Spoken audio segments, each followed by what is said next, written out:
viewers, welcome back to the channel Accounts Be Easy. So guys, I hope you all are safe and fine at your homes. So without wasting any time, let's get started. So guys, another doubt is there. Printing and stationery क्या होता है और ये कौन से account के अंदर जाते हैं? तो ये डाउट क्लियर करने वाले हम इस वीडियो के अंदर. First of all, printing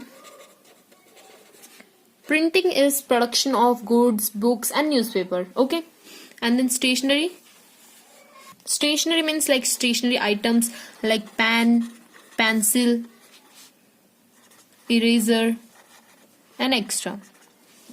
Okay, it's clear.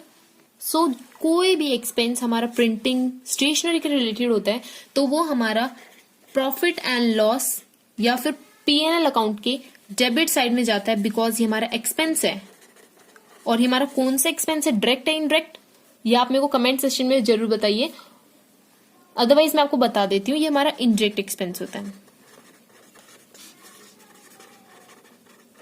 Okay, I hope आपको ये कॉन्सेप्ट क्लियर होगा. प्रिंटिंग क्या होता है, स्टेशनरी क्या होता है और ये कौन सा एक्सपेंस होता है, कौन से अकाउंट में जाता है.